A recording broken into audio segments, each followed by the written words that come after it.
নমস্কার, বন্দে মাতরম, ভারত মাতাকে জয়। আজকে আমরা দক্ষিণ দিনাজপুর সাংগঠনিক জেলার কুশমণি বিধানসভার অন্তর্গত সুখদেবপুর অঞ্চলে যে জয়দেবপুর বুথ রয়েছে, এই বুথে প্রায় 50টি পরিবারের সদস্য এবং সদস্যা তারা যোগদান করে ভারতীয় জনতা পার্টিতে।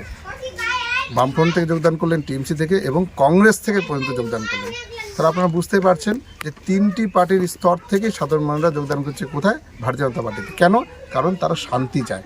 তারা দেখে নিয়েছে বাংলাদেশের অত্যাচার, তারা দেখে নিয়েছে পশ্চিমবঙ্গের অত্যাচার, এবং সর্বমূল্যে এখানকার যারা কার্যকর্তা রয়েছেন, এখানকার যারা সাধারণ ভোটার রয়েছেন, তারাই বলছেন বেকারত্বের জ্বালা কাকে বলে। এখানে শিল্প নেই, কারখানা নেই, চাকরি নেই, এখানকার মা বোনদের ইজ্জত নিয়ে ছিনিমিনি খেলা হচ্ছে।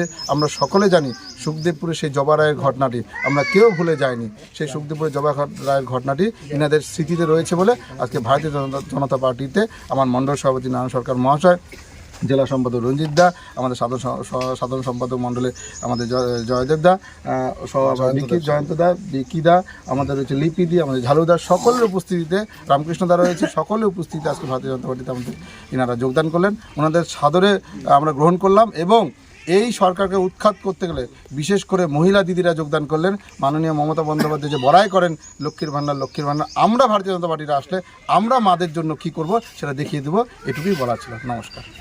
দাদা, আপনারা বিজেপিতে কেন যোগ দিলেন?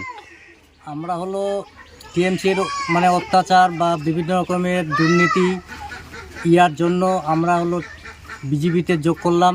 বিজেপির আমাদের হলো দেশের উন্নয়নের কাজ করবে, শিল্প আনবে, তারপর হলো চাকরি শুধু ভাতা দিয়ে নয়, শুধু ভাতা দিয়ে তো আমাদের দেশের যারা যুবক বা যারা চাকরির যোগ্যতা তারা তো চাকরি পাবে না। শুধু ভাতা দিয়ে তো আর চাকরি চলবে না, 1500 টাকা দিয়ে ভাতা বাড়ির সংসার চলবে না।